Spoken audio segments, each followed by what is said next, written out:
जैसे किसी का ब्याह तय हो गया हो संसारी पुरुष का और उसके मनोनुकूल पत्नी मिल गई हो, अब वो कितना फूला फूला घूमेगी। या माँ के इकलौते बेटे का ब्याह हो, फिर वो कैसे फूली फूली सबका स्वागत आनंद।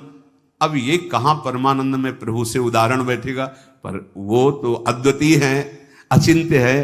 पर ऐसे ही चंद्र शाखा न्याय जैसा कि डाल के एक हाथ ऊपर देखो चंद्रमा दिखाई दे रहा, अद्भुत फूलन, अद्भुत उत्साह। जिस समय भगवत सन्मुख होगे ना, एक ऐसी उन्मत्तता, एक ऐसे आनंद की उमगन, उसके लिए ललचाओ। जो तुम खोज रहे हो इधर नहीं है, वो इधर है। परमानंद, विज्ञानानंद, क्या क्या भगवान की उस आनंद को महापुरुषों ने सजा करके बहुत सुख में, परमानंद में, निश्चित निश्चित। हम कई बार कहा है कि अगर इस ऐसा कुछ होता तो हम कह जरूर देते, भले हमारी कमी होती कि हमारी कमी के कारण, पर हम कह देते, पर सच्ची कहते हैं। ओ उसी आनंद का ये जितना ये आनंद का जो क्षेत्र माना गया शरीर है, भोग है, इसकी तो दशा ही देख रहे हो। आनंद का स्वरूप प्रभु में। ज्यों ज्यों तुम्हारा प्रभु सन्मुख होकर कदम बढ़ेगा तो तुम्हारे अंदर अद्भुत आनंद, अद्भुत उत्साह, अद्भुत उत्कंठा और एक दिव्य शक्ति। ये भी बात, एक दिव्य शक्ति तुम्हारे अंदर, दैवी संपदा बढ़ने लगेगी, एक अलौकिक शांति रहेगी, दुख सुख में एक समानता का भाव आ जाएगा। कोई भी भोग तुम्हें प्रिय नहीं लगेगा। नहीं खान पान ते भावे है, नहीं कोमल वसन सुहावे है, सब विषय लगे ते खारा है, हरि आशिक का मग न्यारा है। संत जन देखते ही ऐसे लगेंगे जैसे स्नेह संबंधी जन मिलते हैं। अच्छा अच्छा, ऐसे संतों को देखते ही मन नाच पड़ेगा। आज तो हो भाग्य भगवत सन्मुख का, आज तो हो भाग्य, हमें साधु समागम मिला, हमें संत जन मिले। तुम्हारी विलक्षणी एक स्थिति होगी, कोई भी द्वंद्व तुम्हें स्पर्श नहीं कर पाएगा। निराशा, चिंता, भय, विषाद, कामना, वासना, ये सब क्षीण होने लगेंगी। केवल भगवत सन्मुखता। जब तक तुम भगवान की तरफ पीठ किए हो और संसार भोगों की तरफ मुख किए हो, तो तुम कुछ भी कर लो, तुम्हें सुख शांति मिलने वाली नहीं। जितना जितना तुम भोग संग्रह, धन वैभव एकत्रित करोगे, उतना ही अशांत और चिंतित और शोकित होते जाओगे।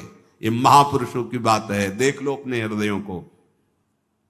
जितना तुम भोगों की तरफ बढ़ोगे, परिणाम में ये दोष तुम्हारे अंदर आएंगे। जैसे भगवत सन्मुखता, तो कैसे जाने भगवत सन्मुख है? तो बोले ज्यों ही तुम भगवत सन्मुख होगे तो तुम्हारा एक एक क्षण नवीन उत्साह, नवीन उत्कंठा, दिव्य शक्ति और दैवी संपदा, शांति, समता, वैराग्य, प्रेम और संतों को देखकर अपार सुख, ऐसा ये भगवत सन्मुखता का लक्षण।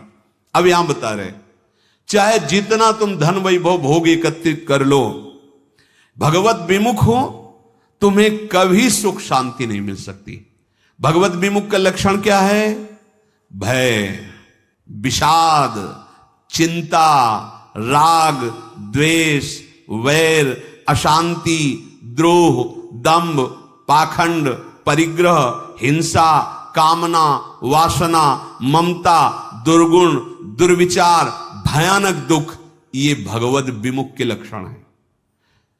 जो भगवत सन्मुख होता है, एक भी उनके हृदय में नहीं होते। ये जांचो जांचो, अंदर जांचो।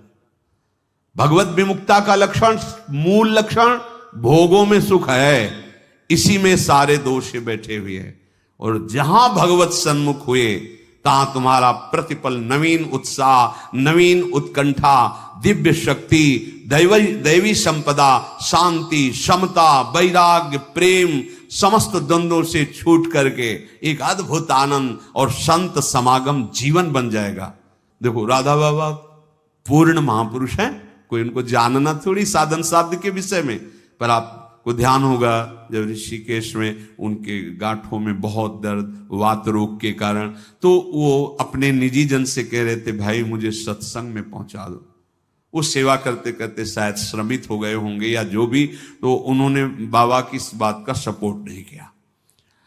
बहुत बार कहने पर तो बाबा कहा कि आप ये जानते हो कि हम जा ही नहीं पाएंगे। उन्होंने कहा आप जा ही नहीं पाओगे क्योंकि आपकी गांठ। बोले ऐसा नहीं। फिर जो बाबा ने अंदर बात की, वो जो लिखा था कि भगवान श्री कृष्ण से प्रार्थना की कि प्रीतम मुझे इतनी सामर्थ्य केवल दे दो कि जहां से सत्संग सुनाई देता वहां तक मैं पहुंच जाऊं। और एक बांस डंडा उठाया और बाबा घसीटते हुए वहां गए। इस बात का बहुत प्रभाव पड़ा हृदय में कि इनको कोई साधन साध्य विषय अब जानकारी की आवश्यकता नहीं। पूर्ण महापुरुष हैं, संपूर्ण हैं, उनमें कोई भी। लेकिन ऐसे महापुरुष होते हुए सत्संग की इतनी प्रियता, वो देखो लिखा है यहां, साधु सम एकदम आनंदित हो गए कि आज तो मुझे साधु समागम मिला। ये भगवत सन्मुख का लक्षण, विमुख का नहीं, भगवत सन्मुख का लक्षण। तो हम अपने को जबरदस्ती मुख मोड़ना होगा। अगर हम इसी जन्म में परम कल्याण चाहते हैं, इसी जन्म में सुख चाहते हैं, मुख मोड़ना हो। जबरदस्ती शब्द लिखा है, जबरदस्ती मोड़ना, हटो हटो। जैसे ये ना कि अब जिस तुम कगार पे खड़े हो, भारी दरार पड़ गई है, जबरदस्ती हटो नहीं तो गिरने वाले हो, धारा में तुम बह जाओगे, डूब जाओगे। ऐसे ही तुम्हारी वही दशा है जैसे हरी हरी घास खा रहा है बकरा और बकरी से सहवास कर रहा है और बड़ा सुख का अनुभव कर रहा है, पर वो कसाईवाड़े में बंद है। वो ये नहीं जान रहा कि अब की नंबर हमारा आ रहा है गड़ासा चलने का, वो नहीं जान पा रहा है। इसी प्रकार आप खान पान, शौक, मौज मस्ती, परिवार, सांसारिक सुख भोग रहे हैं, पर आपको पता नहीं कि काल के कसाईवाड़े में है। मौत का गड़ासा वो बिल्कुल तैयार किए हुए है, बस समय की देरी है, नंबर आपका ही है। सावधान। इसीलिए कह रहे जबरदस्ती भगवत सन्मुख करो अपने मन को, अपने तन को, अपनी वाणी को, अपनी चेष्टा को। कोई उपाय नहीं है बचने का। आपको दिखाई दे रहा क्या है, तो भयभीत कर रहे हैं, आप देख ही नहीं पा रहे हो, भय तो तांडव मचा रहा है। देख लो, ऐसे जरा सी भूमि हुई, हजारों लोग मकान के नीचे दब के मर गए। ऐसे जल में उफान आई, एक लहर आई, प्रांत का प्रांत नष्ट कर दिया। क्या क्या लीलाएं हो रही प्रकृति की, माया की। हमारा भी तो नंबर आएगा ना कोई तो आएगा, काल का रूप। कहीं ना कहीं कोई रोग, कोई घटना, कोई, और हम मस्त हैं जैसे बकरा हरी हरी घास खा रहा है। ऐसा उसको लग रहा है हम बड़े सुखी, ये पता नहीं अगला नंबर हमारा है। तुमको बिना सूचना दिए, बिना राय के तुम्हारी मृत्यु तुम्हारा नाश कर देगी। मृत्यु किसी से राय लेती क्या कि अब हमारी प्रार्थना स्वीकार करें, हम अपना काम शुरू करें, यदि आपकी आज्ञा हो? ऐसा नहीं। अगर ऐसा हो तो कोई तैयार नहीं होगा, कोई नहीं तैयार होगा। बिना आपको सूचना दिए, बिना आपकी राय के वो आपका नाश कर देगी मृत्यु। इसलिए वो सहसा आप पर आक्रमण करेगी, उसके पहले आप सावधान हो जाओ। अब वो कब करेगी कुछ पता नहीं है, इसलिए आपको अभी से, इसी सेकंड से सावधानी करनी है। क्या? एक एक वृत्ति को कृष्णाकार कर दो, प्रियालाल के चरणों में लगा दो। बुद्धिमान उपासक सावधान, तुम्हारी जन्म के साथ ही मृत्यु पैदा हो चुकी तुम्हारी। कितने अनुभवी महापुरुष कह रहे सावधान, जब तुम्हारा जन्म हुआ था उसी समय तुम्हारी मृत्यु भी पैदा हो गई है। बस तुम्हारे साथ चल रही मृत्यु अवसर देख रही है, समय देख रही, जहां पूरा हुआ वो अपना काम कर देगी। इसलिए प्रतिक्षण तू मृत्यु की दृष्टि में है, शिकार बिल्कुल लक्ष्य पे है। मृत्यु का अंतिम स्पर्श तुम्हारा सर्वनाश कर देगा। शरीर, रुपया, पैसा, कामना, घर, मकान, पद, पदवी, सब। अतः तुम कुछ ऐसा करो जिससे मृत्यु शरीर पर प्रभाव पड़े, आप पर नहीं। आप कर्ता भोक्ता भाव में, इसलिए आप पर प्रभाव पड़ता है। वो क्या है? इस चक्र से सदा छूट जाने के लिए एकमात्र सब ग्रंथ, सब संत और सब पंथ का निर्णय है सतत भगवत भजन। सतत भगवत चिंतन, प्रभु के आश्रित होकर प्रभु का भजन। एक छोटी सी वस्तु जब भाव में भरकर आप प्रभु को समर्पित करते हैं तो प्रभु उसे बहुत बड़ी मान लेते हैं। हमारे प्रभु का स्वभाव ऐसा है। पत्रम पुष्पम फलम तोयम ये में भक्ता प्रति। देखो नाशवान वस्तु है ना। अगर एक चुल्लू जल भगवद अर्पण कर दिया, भगवान उतने में प्रसन्न हो रहे हैं। एक तुलसी दल ले लिया, ऐसे एक फूल ले लिया, कोई फल ले लिया, और भगवान भाव में भरकर कहते हैं अशनामी, मैं उसे खा लेता हूं। जैसे फूल सूंघने की वस्तु है, पर भगवान कह मैं पा लेता हूं, पत्ता पा लेता हूं, जल पा लेता हूं, फल पा लेता हूं। पत्रम पुष्पम फलम तोयम ये में भक्त्या, भक्ति भाव से जो भक्त अर्पित कर देता है, भगवान कहते हैं मैं उसे पा लेता हूं, वो शाश्वत हो गई। दो प्रकार की बैंक है, एक मायाकृत बैंक, एक हरि बैंक।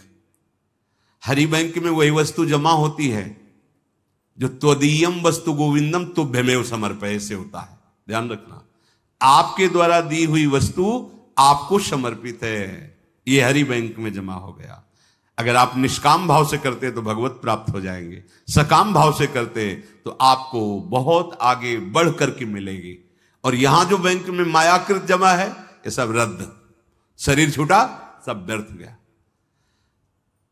मानव जीवन का एक एक क्षण इतना कीमती है कि उसके बदले में फिर कुछ नहीं है कि हम ये दे करके समय खरीद ले।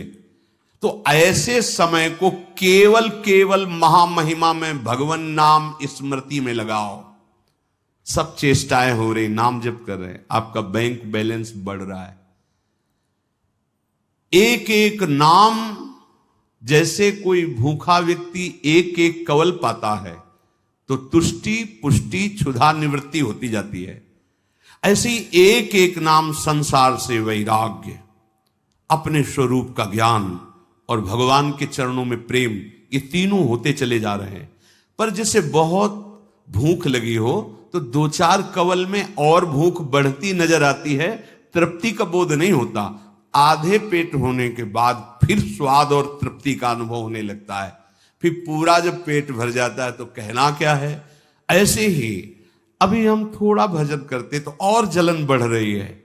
यद्यपि वो संसार से वैराग्य, स्वरूप का ज्ञान और भगवत चरणारविंद में प्रेम, ये प्रारंभ हो गया है एक एक नाम से। पर जब आप 24 घंटे में कम से कम 12 घंटे का ऐसा अभ्यास बने कि हम भगवत स्मरण परायण, तो आधा पेट मानो हुए, फिर आपको स्वाद मिलने लगेगा। अनर्थ की निवृत्ति होते ही आनंद का स्फुरण होने लगेगा। पर एक एक नाम व्यर्थ नहीं जा रहा, गिनो या ना गिनो। किसी को भ्रम रहता अगर माला से गिनेंगे नहीं तो व्यर्थ चला जाएगा। अरे भाई, गिनना तो आपके मन को लगाने के लिए है। नाम तो अविनाशी है। राधा राधा बोला, नहीं गिनोगे तो फल नहीं मिलेगा क्या? कुछ लोगों को भ्रम होता है अगर गिना नहीं तो फिर वो संख्या ऐसे ही चली जाएगी, लिखा जाएगा नहीं। गिनना केवल मन को लगाने के लिए है। नाम महामहिमा है, गिनो या ना गिनो। अब प्रेमी जन गिनने में नहीं रहते। हाँ, प्रेमी जन तो श्वास प्रश्वास अपने प्रीतम के नाम का वर्तमान में स्वाद ले रहे, उसका और कोई फल नहीं चाहिए। ये जिह्वा पे राधा राधा चल रहा है, हमें सब कुछ मिल गया, बस यही चलता रहे, हम भूलू ना। इतना स्वाद, इतनी महासुख की वृत्ति उदय होती है। सामने प्रियालाल हृदय आनंद की उफान में, जिह्वा पे नाम, अब उसे क्या चाहिए? जो क्षण चला गया वो लौटकर दोबारा तुम्हारे जीवन में नहीं आएगा। बहुत बड़ा घाटा। अगर खाली चला गया तो बहुत बड़ी हानि, बहुत बड़ा छिद्र, बहुत बड़ी दोष वृत्ति हो गई। जरा सा भगवत विस्मरण में अंतर, माया का प्रवेश। का हनुमंत विपति प्रभु सोई, जब तो सुमिरन भजन न होई। श्वास प्रश्वास लगातार भगवान नाम का अभ्यास, भगवत स्मृति। कहीं भी जा रहे हो, कोई भी कार्य कर रहे हो, किसी से भी कोई व्यवहार कर रहे हो, अंदर ही अंदर स्मरण, प्रभु का स्मरण न छूटने पावे। लाभ हरिवंश के नाम उच्चारण। लाभ इससे बड़ा कोई लाभ नहीं। राधा राधा हरि हरि, अगर नाम उच्चारण हो रहा अंदर, बहुत बड़ा लाभ मिल रहा है। 1,00,000 रुपया 1 घंटे में कमा लिया और हरि को भूल गए, किस काम में आएगा? और 1 घंटे बाद शरीर छूट गया, 1,00,000 रुपया कमा लिया है, हरि का नाम नहीं लिया, तो आएगा क्या हाथ?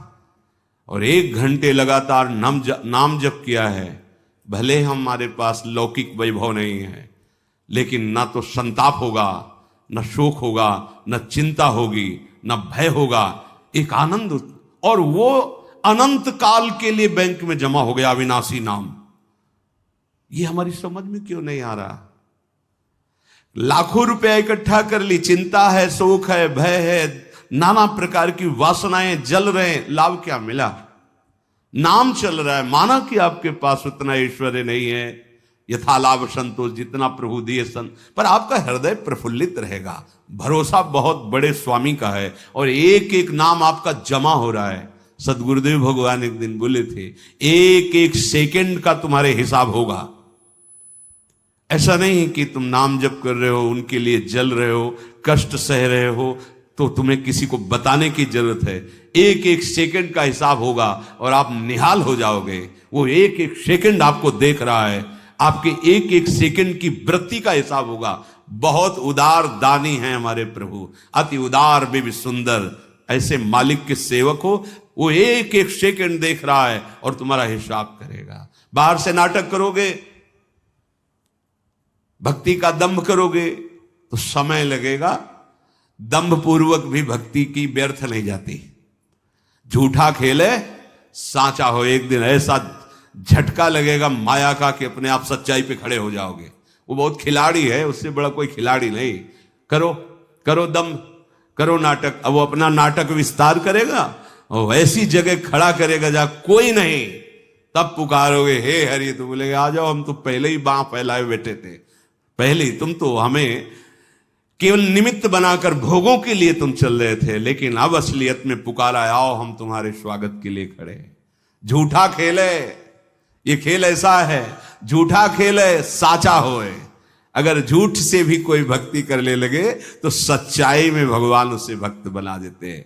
हाँ, जो कोई भक्ति करे कपट से, उसको भी अपनाऊं, साम दाम और दंड भेद से सीधे रास्ते लाऊं।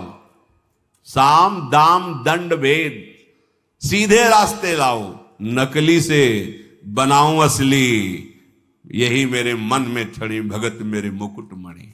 मैं हूं भक्तन को दास, भगत में आह। कितने कृपालु स्वामी है। एक राजा का सरोवर था बहुत बड़ा, तो उसमें वो अपने मन आह्लाद के लिए रंग बिरंगी मछलियां पाले हुए थे। कभी कभी कोई मछुआरा, तो उन्होंने आदेश कर दिया, इस सरोवर से जो मछली पकड़ेगा उसे मृत्यु दंड दिया जाएगा। अब तो कोई जाता नहीं, बहुत मछलियां रंग बिरंगी को। एक मछुआरा परिवार बड़ा भूखा था और कई दिनों से भी मुझसे मिला नहीं था शिकार। तो उसने देखा यहां कोई रखवाले तो रहते नहीं है, मृत्यु दंड का आदेश है, हम जल्दी से लिया भाग जाएंगे। और ढेर सारी मछलियां बड़ी बड़ी। वो गया, जाल फैलाया, मछली समेट ही रहा था कि राजसवारी दूर से घोड़ों की टाप धूल। देखा, अरे ये तो अब क्या करें, भागते हैं तो दिखाई देंगे, बंदी बना लिए जाएंगे क्योंकि वो घोड़े में है। उसको लगा कि साधु बन जाना अच्छा है, बहुत बढ़िया उपाय है। फौरन कपड़ा सा उतारे और रजली पूरे शरीर में पोतली, और वो तो साधु का बैठ गए, जाल उसी जल में छोड़ दिया, ऐसे छुपा दिया, शांत से बैठे। वो राजा निकल रहे थे तो देखा सरोवर पर कोई परमहंस बैठे। बोले हो भाग्य। दूर ही अपने सब राजशोभा को रोक दिया, सैनिकों को रोक दिया, नंगे पैर पाग उतार करके आए, साष्टांग दंडवत की। धीरे से हल्की आंख खोल, वो तो भयभीत है कि मृत्यु दंड मिलता। रत्न आदि सामने रखकर, पर वो आंख खोला नहीं, तो उसने समझा महाराज ध्यान में है, विक्षेप नहीं पहुंचाना चाहिए, चुपचाप चला गया। जब घोड़ों की टाप दूर ऐसे जाते हुए वो चले गए, तो आंख खोला तो देखा रत्न आदि, हीरे आदि। तो उसने विचार किया, कर्म तो मैं वो कर रहा था कि मुझे मृत्यु दंड मिलता, लेकिन साधु वेश का सहारा लिया तो मुझ नीच अपराधी को राजा प्रणाम किया और ये रत्न रख के गया। ये जब मैं नकली भाव रखा तो ऐसा हुआ, यदि मैं असली में साधु बन जाऊं तो क्या होगा। अब मैं ना अपने घर जाऊंगा, ना आज के बाद कभी मछली मारूंगा, अब मैं सच्चा साधु बनूंगा। बना दिया। जो कोई भक्ति करे कपट से उसको भी अपनाओ, पर काहे को समय बर्बाद करोगे। आपको भगवान ने सत्संग दिया है तो आप सच्चे मार्ग के पथिक बनो। श्वास प्रश्वास तुम्हारी खाली न जाने पावे। जब तक तुम्हारा मुख भोगों की ओर है, मुख का तात्पर्य अंदर से है, अंतर ही अंतर, तुम सब साधन कर रहे हो लेकिन तुम्हारी विश्राम स्थिति मन मानता है भोग में। क्या खाने को मिलेगा, हाँ हर्षित हो गए। क्या भोगने को मिलेगा, हर्षित हो गए। मतलब आप अभी भोगों के सन्मुख हैं। अंतर की बात देखना। जब तक तुम्हारा मुख भोगों की ओर है तो तुम कह रहे हो कि हम भगवत मार्ग के पथिक हैं, भगवत मार्ग में चल रहे हैं, पर तुम चल भोगों की ओर ही रहे हो, प्रभु की ओर एक कदम नहीं चल रहे हो। जैसे कई बार सत्संग में बताया है कि ये बिहारी जो हैं, आप मुख इधर करो छठी करा की तरफ और दौड़ लगा दो तो आपका हर कदम बिहारी जी से दूर होता चला जा रहा है। आप बहुत चल रहे हो लेकिन विपरीत चल रहे हो तो आप बिहारी जी से दूर होते चले जा रहे हो। और ये मार्ग है, लेट जाओ और लेट कर चलो तो समय आएगा पहुंच जाएंगे, क्योंकि आप सही मार्ग में चल रहे हो। आप ऐसे सोए सोए चलो, एक बार लेट गए 10 मिनट फिर लेटे, फिर एक बार उठे फिर लेट गए, आप पहुंच जाओगे क्योंकि सही मार्ग है। समझो, भाव समझो। यदि आप भगवत सन्मुख हैं तो आपकी चाल धीमी होगी तो भगवान मिल जाएंगे, और आप भगवत विमुख हैं, भोगों के सन्मुख हैं तो दौड़ लगा लो। हर कदम आपका प्रभु से दूर होता चला जाएगा, आपको दूर करता चला जाएगा। यही भेद उपासक नहीं समझ पाता और पूरा जीवन लगा देता है। बहुत ध्यान देने का विषय कि आप समझते हैं परमार्थ के पथिक अपने को और चाल है भोगों की तरफ, तो हर कदम आपको प्रभु से दूर करता गया। और आप कर रहे 50 वर्ष से मैं चल रहा हूं लेकिन मंजिल नहीं मिली, क्योंकि मंजिल की तरफ आपका मुख ही नहीं था। आपका मुख था मंजिल के विपरीत। जो प्रतिकूल से वर्जनम स्थिति होनी चाहिए, वहां अपने अनुकूलता देखी और चल पड़े भोगों की तरफ, तो फिर क्या होगा। आप यही को कहते हैं आकर कि 20 वर्ष से मैं साधन में हूं। क्या साधन में हो? बहुत दौड़ने वाले हो, बहुत दौड़ाक हो, लेकिन विपरीत दौड़ रहे तो फायदा क्या हुआ। अरे धीमी भी चाल हो लेकिन अनुकूल चाल हो तो मंजिल पास है, दूर नहीं है। ये बहुत समझने की बात, बहुत समझने की बात। यही गलती हमसे होती है। महापुरुषों द्वारा स्वादनीय शास्त्र जिसकी जय घोष करता है, ऐसे नाम का अपमान कर रहे हो। तुम्हारे कदम किधर हैं? किधर है कदम तुम्हारे?